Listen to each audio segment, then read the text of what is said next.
Selama beberapa ratus tahun di abad ke-16 sampai 17, di Eropa banyak orang-orang baik itu dari keluarga kerajaan, bangsawan, dan orang-orang biasa mempercayai bahwa di dalam tubuh kita itu terkandung kandungan yang dapat menyembuhkan penyakit-penyakit. Di zaman sekarang apabila kita sakit, kita akan menggunakan obat-obatan yang dari berbagai sumber kan. Sumber itu berasal dari zat-zat yang ditemukan di alam seperti ekstrak tanaman dan mencampurkan sejumlah bahan kimia.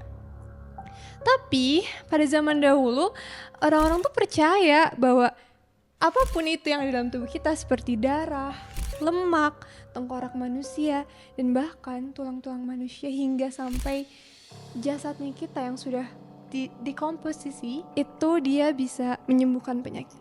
Dan that's the reason why di zaman dulu mereka tuh secara rutin mengkonsumsi obat yang mengandung tulang manusia, lemak, dan darah. Fungsinya itu ada banyak. Dari pengobatan simpel seperti kamu sakit kepala sampai kamu punya penyakit epilepsi, itu tuh mereka obat-obatnya dari bahan dasar manusia sendiri yang sudah meninggal.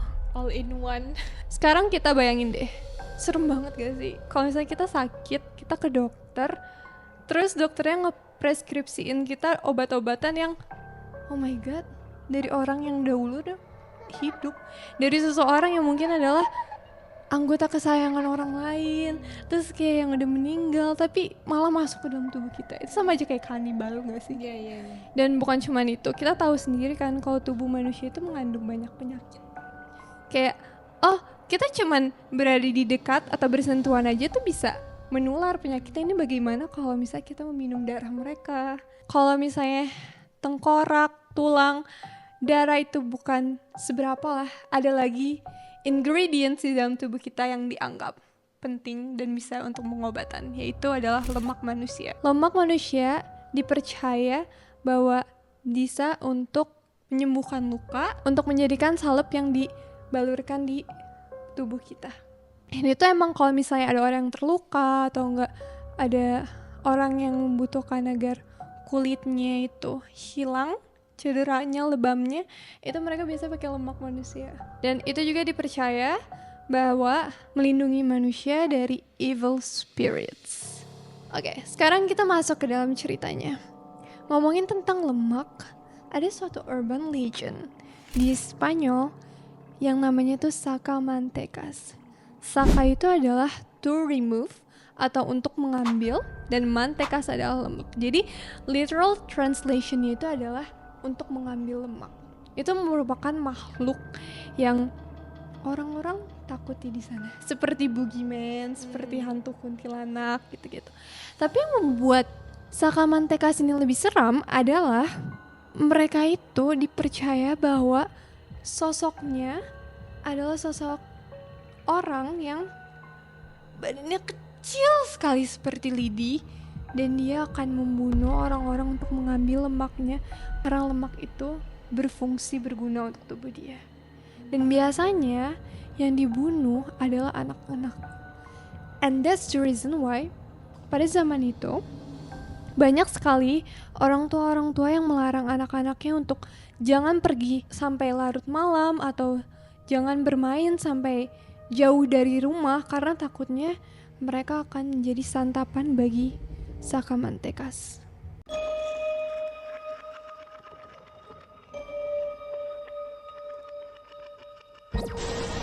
Konten dalam podcast ini mengandung tema-tema yang berpotensi memicu ketidaknyamanan, seperti deskripsi grafis tentang ketindakan kekerasan, pembunuhan, kematian, trauma, mental illness, ritual, sihir, dan hal-hal supernatural lainnya seperti hantu. Jika kalian merasa sensitif dengan topik-topik ini, disarankan untuk melanjutkan dengan hati-hati atau mempertimbangkan untuk melanjutkannya atau tidak. Turn down the lights, snuggle up tight, and get ready for another Talk Tales. Siapa bilang sih kalau urban legend, mitos, dan cerita rakyat tidak memiliki basis fakta? Bagaimana kalau hal yang selama ini kita anggap sebagai tidak nyata memiliki kaitannya yang benar-benar ada di dunia nyata? Selamat datang di Talk Tales, di mana kita akan membagikan kisah legenda yang bertemu dengan realita dan juga mitos yang tidak selalu hanyalah cerita. Nama saya Diski, host kalian di episode kali ini, dan saya bersama dengan I'm Afrina. Sebelum kita mulai ke pembicaraan dan topik hari ini, aku ingin menyampaikan selamat datang ke season 2 Tactales. Oh my god, baru beberapa bulan yang lalu kita memulai podcast ini ya Vin, tapi kayak rasanya baru aja kemarin. Kita benar-benar ingin mengucapkan terima kasih ke kalian semua yang udah pernah nonton dan ngedengerin podcast kita. Ini benar-benar berarti sangat besar buat kita. And we cannot wait to show you guys more of our stories and everything in this season 2. Di season 2 ini kita akan membuat perubahan-perubahan yang sedikit berbeda dari yang season 1. Dimana bukan cuma satu video aja setiap minggunya, tapi ada 2 video. Yang pertama hari Selasa bersama dengan aku dan every Fridays with me. ya, dengan Vina. Dan bukan cuma itu, di minggu terakhir setiap bulannya kita akan memberikan episode-episode spesial yang membahas tentang teori konspirasi, deep dive, random discussions, dan masih banyak hal lagi. Dan kita juga akan menyuguhkan lebih banyak tentang misteri kehidupan, peristiwa bersejarah, dan real criminals. Oke, tanpa basa-basi lagi, ayo kita mulai ceritanya. Jadi ceritanya, ada seorang bangsawan yang kaya raya di Spanyol. Dia memiliki anak laki-laki yang dia sangat sayangi, tapi sayangnya anak ini terjangkit penyakit infeksi menular di dalam darahnya. Nah, pada zaman itu, untuk bisa menyembuhkan penyakit seperti itu tuh tidak bisa, dan belum ditemukan caranya. Lalu, untuk menyembuhkannya, dia mempekerjakan Sakamantekas. Dia membuat kesepakatan dengan setan untuk si Sakamantekas mencari anak kecil yang dianggap pada saat itu darah anak kecil itu suci dan murni. Jadi kayak, lebih baik lah untuk pengobatan. Jadi Sakamantekas ditugaskan untuk mencari anak kecil yang bisa dipakai darahnya, dan nanti setelah darahnya itu dikasih, Sakamantekas bisa melakukan apapun itu dengan jasad anak kecil ini. Dan menurut Sakamantekas itu it's really good deal lah ya. Pertama dia udah dapat bayaran, kedua dia udah bisa makan lemak dari anak kecil. Nah tapi ini kedengaran seperti imajinasi horor yang sulit untuk bisa dipercaya gak sih? Kayak cuman cerita-cerita buatan yang untuk kayak menjadi fondasi kenapa kita harus nakutin Sakamantekas sih gitu. Tapi sebenarnya yang ngebuat Sakamantekas itu cerita urban legend yang menurut aku sangat seram adalah faktanya ada beberapa serial killers atau pembunuh berantai yang diberikan nama Sakamantekas. Dan motif mereka semua sama. Mengambil lemak dari manusia. I know, right? And it's real? Yeah, it's real. There is documentation. Mereka tertulis dalam catatan sejarah Spanyol. Dan oke, kita langsung masuk aja ya, karena aku gak sabar untuk ngasih tahu kamu. Cerita pertama adalah kriminal yang pada saat itu menggemparkan. Dan hingga sampai sekarang, cerita kasus ini diberikan nama El Crimen de Gador or The Crime of Gador. Pada tahun 1910, ada suatu desa di Spanyol yang bernama Gador. Desa ini tuh sangat terpencil dan isinya itu adalah orang-orang yang kurang. Kebanyakan dari sana, mereka adalah orang-orang yang buta huruf, tidak mengerti ilmu pengetahuan dan tidak bisa sekolah. Suatu hari, di desa itu ada seorang pria bernama Francisco Leona. Dan kita akan memanggil dia dengan nama Leona ya. Leona adalah seorang barber, tapi juga memiliki profesi lain sebagai curandero. Apa itu curandero? Itu adalah traditional folk killer. Nah, kamu tau gak sih folk killer itu apa? Folk killer? Healer. Healer? I don't know. Oke, jadi folk killer itu adalah orang-orang yang penting dalam masyarakat. Kita bisa bilang kayak, di hidup kita di masyarakat kita butuh dokter kan, penyembuh. Nah, itu tugasnya mereka. Tapi penyembuh ya, bukan dokter? Iya, penyembuh. Karena mereka bukan berbasis dengan ilmu pengetahuan sains atau medis, tapi dari tradisi ritual, bahkan tumbuh-tumbuhan herbal, ritualnya ritual yang kuno, dan bahkan dengan kekuatan sugesti atau hipnotis dalam penyembuhannya. Weird, but it's really common back then. Nah, orang-orang biasa kalau misalnya sakit, biasanya mereka mendatangi folk healer. Dan kalau kita translatein, folk itu kan artinya rakyat, dan healer itu adalah penyembuh. Tapi sebenarnya pada zaman itu bukan folk healer aja yang bisa menyembuhkan, tetapi mereka bahkan dibilang sebagai praktisi medis yang nggak disetujui oleh institusi keagamaan. Why? Karena waktu zaman dulu untuk bisa menyembuhkan mereka tuh datangnya ke gereja, ke tempat-tempat agama untuk mendatangi pendeta, karena penyembuhannya itu berdasarkan kekuatan ilahi dengan didoain. Namanya itu faith healing. Nah, folk healer itu menjadi pilihan alternatifnya lah untuk orang-orang yang gak mampu untuk pergi ke sana. Kenapa Leona menjadi seorang kriminal? Jadi, dia tuh terlibat kasus penculikan dan pembunuhan seorang anak kecil dengan motif untuk menggunakan darah dan lemak anak kecil itu sebagai pengobatan untuk penyakit tuberculosis. Jadi, pada tanggal 28 Juni 1910, ada seorang anak berusia 7 tahun bernama Bernardo Gonzalez. Kita akan memanggil dia sebagai Bernardo ya. Dia itu pada sore hari seperti biasanya main keluar sama 3 saudara lainnya. Dan biasanya mereka tuh kalau main tuh ya udah di deket-deket rumahan yang di tempat rame-rame. Tapi pada hari itu naasnya Bernardo tiba-tiba punya ide untuk aku mau cari buah ara ya, suatu buah yang namanya buah ara, dan letaknya itu ada di pohon yang cukup jauh dan terpencil dari tempat keramaian. Yang di saat dia lagi sendirian dan ngambil buah ara, tiba-tiba di belakangnya itu dia dihampiri oleh seorang yang bernama Julio Tonto Hernandez. Dia seseorang yang dikenal di desa sebagai pria yang memiliki gangguan mental. Dia memiliki julukan The Fool. Dia dipanggil seperti itu oleh warga-warga desanya. Nah, Julio itu menghampiri si Bernardo ini yang lagi sendirian dan dia ajak ngomong.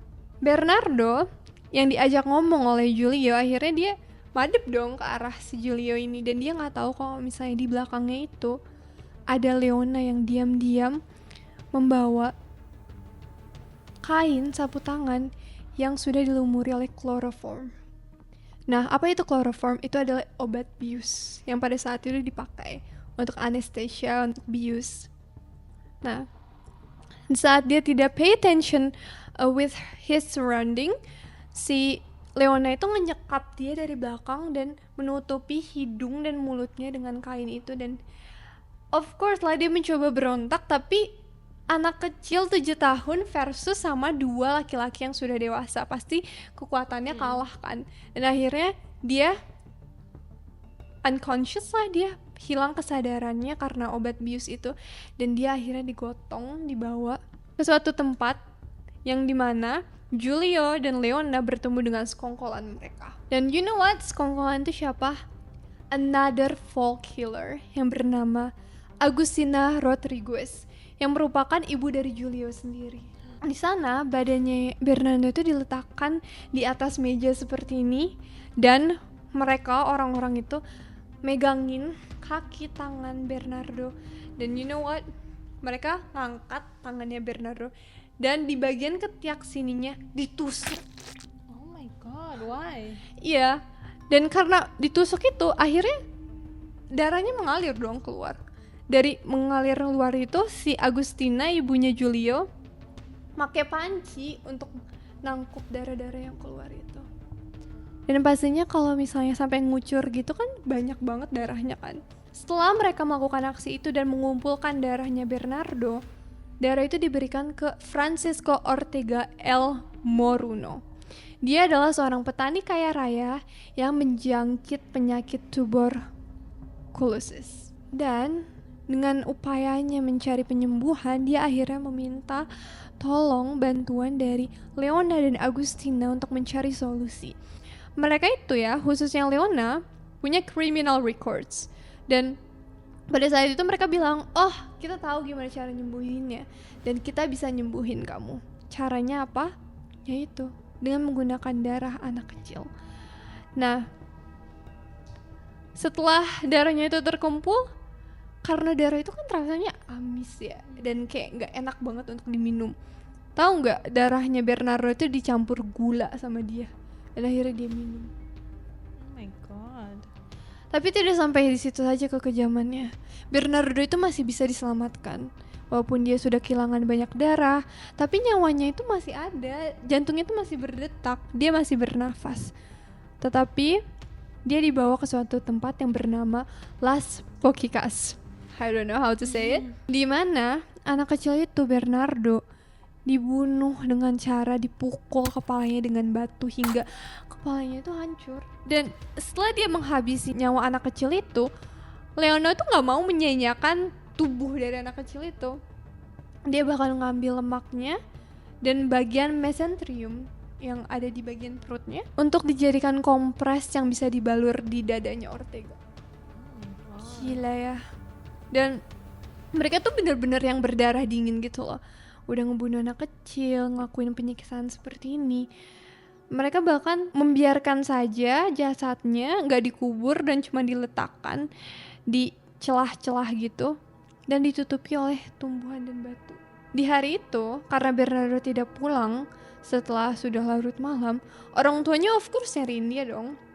Orang tua itu nyariin dari malam sampai keesokan harinya gak ketemu-ketemu. Akhirnya mereka pergi untuk mencari bantuan dari petugas-petugas yang resmi gitu untuk mencari tahu kalau misalnya Bernardo anaknya itu hilang. Dan karena itu beritanya tuh tersebar dong di seluruh desa kalau misalnya ada anak yang hilang. Warga-warga desa pada saat itu membantu untuk mencari juga. Nah, pada saat itu Giulio nganggap kalau misalnya, oh gimana ya caranya untuk punya alibi. Jadi dia mendatangi seorang petugas dan dia bilang kalau misalnya dia menemukan jasad anak kecil saat dia sedang berburu ayam hutan. Nah, setelah itu semua orang tuh langsung kayak bergegas mencari ke tempat yang Giulio katakan kan. Dan di situ mereka menemukan jasadnya Bernardo yang sudah kacau dan sudah berantakan. So vile. I know right. Jasadnya tuh dimutilasi, tengkoraknya tuh retak, perutnya itu udah berantakan isinya kemana-mana. Selama beberapa hari orang-orang mencari pembunuh dan pelakunya, tetapi tidak ditemukan. Namun, kenapa kasus kriminal di Gador ini bisa tercatat dan ditemukan adalah karena Francesco Leona tidak mau memberikan hasil yang adil dengan sekongkolannya. Jadi kayak mereka tuh dibayar sebesar 3.000 reals yang pada saat itu tuh sangat besar. Dan dia tuh gak mau bagi dengan adil gitu. Dan akhirnya Giulio marah gitu kan. Giulio akhirnya mengkhianatin Leona dan dia tuh kayak dateng ke rumahnya Leona di pedesaan. Dan kemudian dia kayak teriak kenceng-kenceng ngomong kalau misalnya Leona itu adalah pembunuh Bernardo dan dia ngebunuh dengan mukul pakai batu di kepalanya. Kayak gitu. Dan tapi he's not that smart. Setelah Francesco Leona ketangkap, dia akhirnya jujur dan dia membocorkan siapa saja sekongkolan-sekongkolannya dan akhirnya mereka semua tangkap. Sangat kejam ya motifnya mereka. Pertama, mereka itu memanipulasi seseorang yang pada saat itu sedang diambang putus asa mencari penyembuhan bagi penyakit yang dia derita. Dan untuk bisa menyembuhin penyakitnya, mereka rela mengorbankan nyawa orang lain. Yang menurut aku parah banget, apalagi itu anak kecil gitu. Leona itu dijatuhi hukuman mati dengan cara digarote atau dicekik. Tetapi dia meninggal sebelum eksekusinya, yaitu di penjara. Kliennya, si petani itu, dan Agustina, mereka juga dijatuhkan hukuman mati. Sedangkan Giulio, dia diberikan hukuman mati, tetapi karena dia menerima pengampunan atas dasar kegilaannya, jadi dia cuma dihukum aja di penjara. Semenjak kejadian ini, walaupun itu sudah lama banget di tahun 1910, hingga sekarang banyak sekali orang-orang lokal di Gedor yang bilang kalau mereka masih merasakan cekaman dan masih mendengar atau penampakan dari seorang anak kecil yang sepertinya itu adalah Bernardo, yang tidak bisa lepas atau bisa damai dengan kematiannya dia yang sangat tragis. Kasian banget ya. Iya, serem banget gak sih legendanya, dan itu kayak bener-bener nyata gitu. Tapi yang lebih menyeramkannya lagi adalah kasus tentang Sacamante Cas ini bukan cuma satu aja, tapi ada banyak, ada beberapa. Nah, kita akan membahas 2 orang lagi. Yang pertama ini adalah Manuel Blanco Roma Santa. Dia adalah orang yang dijuluki sebagai Sacamante Cas pertama. Dia lahir pada 18 November 1809. Dan kenapa dia dibilang sebagai Sacamante Cas? Karena dia membunuh korbannya. Dan kamu tahu dia pakai apa lemaknya? Dia pakai lemaknya itu untuk dijadikan sabun. Jadi sabun-sabun yang kita pakai dan yang zaman dulu kembangkan, itu mereka mengandung bahan dasar yang terbuat dari lemak. Dan lemaknya itu biasanya tuh hewani dan nabati. Tetapi orang ini ngebuat dari lemak manusia karena dia menganggap bahwa sabunnya itu berkualitas tinggi dan lebih bagus. That's crazy. Kamu bayangin aja kamu mandi ngebalurin sabun di tubuh kamu, tapi itu tuh dari dalam diri orang lain, dari orang yang diambilnya tuh dengan dimatiin gitu kan. So uneasy. Iya, serem Kayak banget merinding. kan. I know. Lebih gilanya lagi, di saat dia ketahuan telah membunuh orang-orang ini di tahun 1853, dia kan ditangkap ya. Dan dia mengakui bahwa dia tuh emang ngebunuh 13 orang totalnya. Tetapi dia membuat alasan kalau misalnya dia tuh tidak bersalah atas kematian itu semua. Karena apa?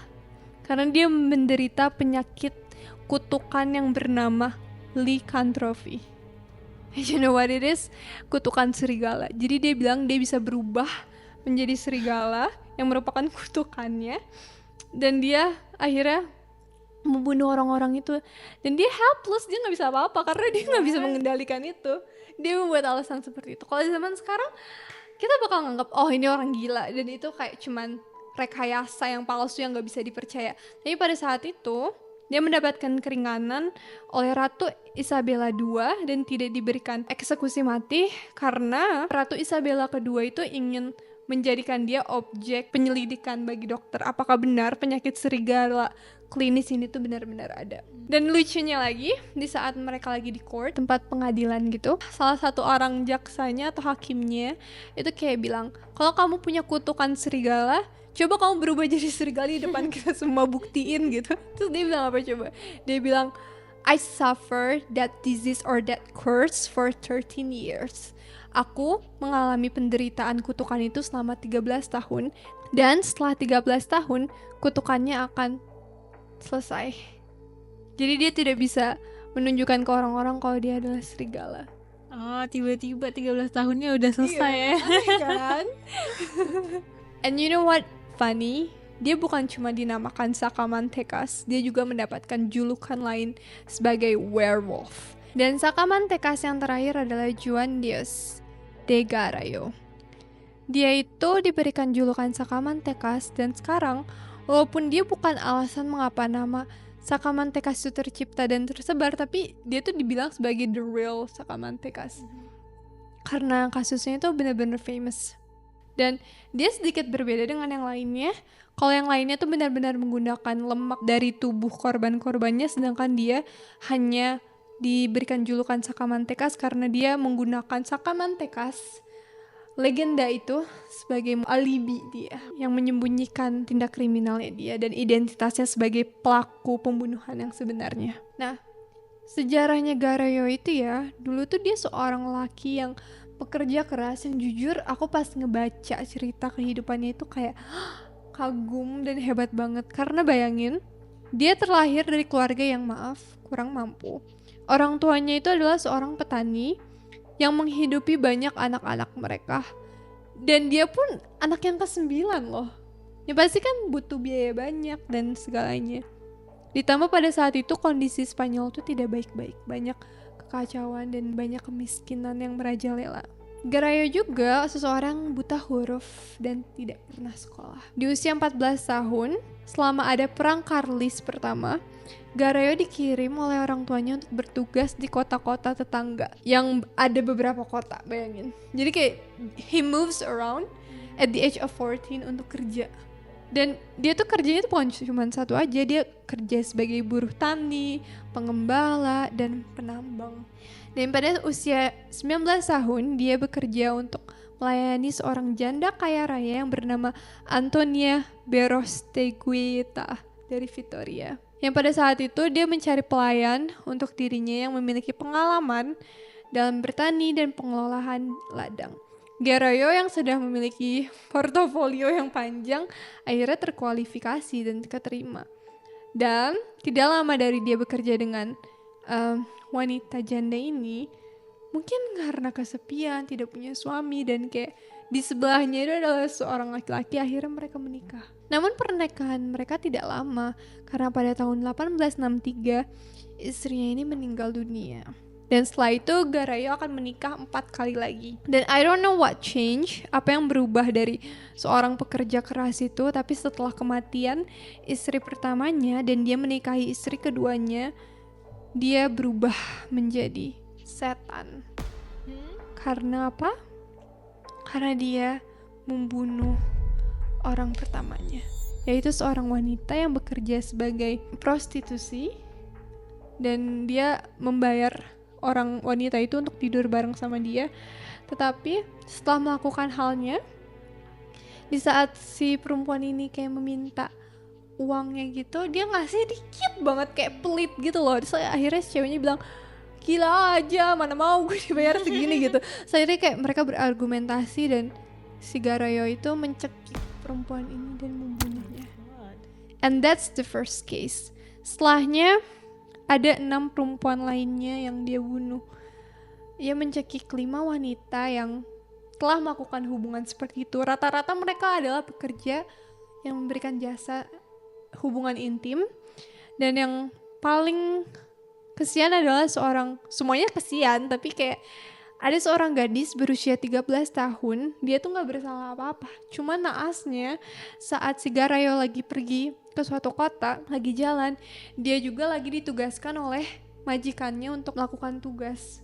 Dan akhirnya mereka berpapasan di jalan dan Garayo akhirnya berpikiran-pikiran setan dan si perempuan ini diculik, anak umur 13 tahun. Setelah diculik, dia di-rape dan akhirnya dia dibunuh.